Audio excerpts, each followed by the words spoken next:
either a traumatic dislocation or instability, as you see here with a typical rugby playing injury, landing on the shoulder and it pops out of joint. That's traumatic instability or dislocations.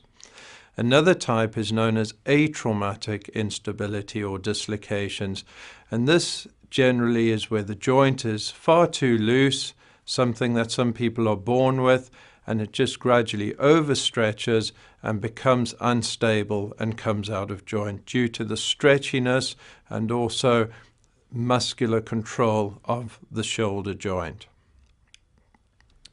So the key stabilizers in the shoulder are here the muscles which start right down at the bottom of the trunk and work all the way up to the shoulder, known as the kinetic chain. Very important muscular stabilizers of the shoulder. In addition to this, you see the shoulder joint here from the front, and this blue lining here underneath the muscle is known as the capsule. The capsule is a very important structure which lines the joint and gives it stability, keeping it in joint. In addition to the capsule, the joint is lined by a structure known as the labrum. And the labrum lines the socket of the ball and socket joint much like a washer, giving it stability. So should you sustain a tear or an injury to the labrum or the capsule, this can cause instability and dislocations of the shoulder. Here you see a shoulder seen from the top, looking down. The front is upwards and the back is downwards. And here you see what happens with a dislocation where the shoulder pops out forwards and you can see it impacting the humeral head on what's known as the glenoid, the socket here. And that is a typical dislocation. The dent is known as a Hill-Sachs lesion, and the injury to the front of the shoulder is often known as a Bankart tear, or you can get a capsular tear. For acute dislocations, the shoulder is generally manipulated back into joint. This is generally required to be done in hospital under sedation or an anesthetic.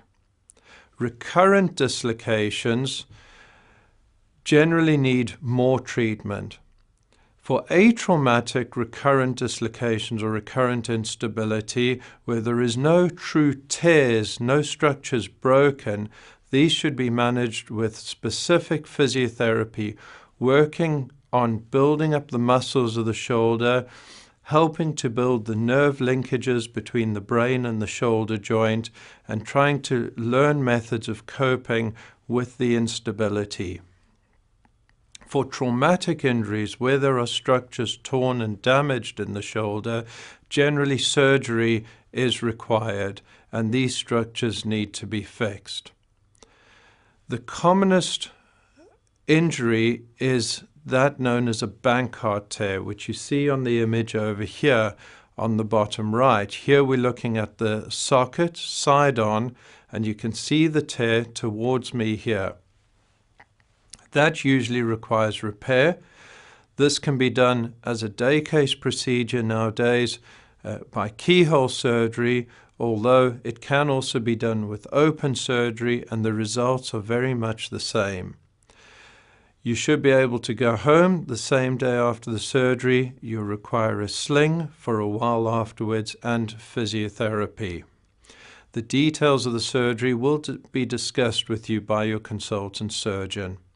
Here you can see the repair, and these are what are known as suture anchors, fixing the broken labrum, the Bankart tear, back to the glenoid and fixing it in place. Generally, the return to sports is about 3 to 6 months following the surgery with sport-specific rehabilitation, and the risk of recurrence after surgery should be less than about 7%, but this will be discussed with you by your consultant surgeon.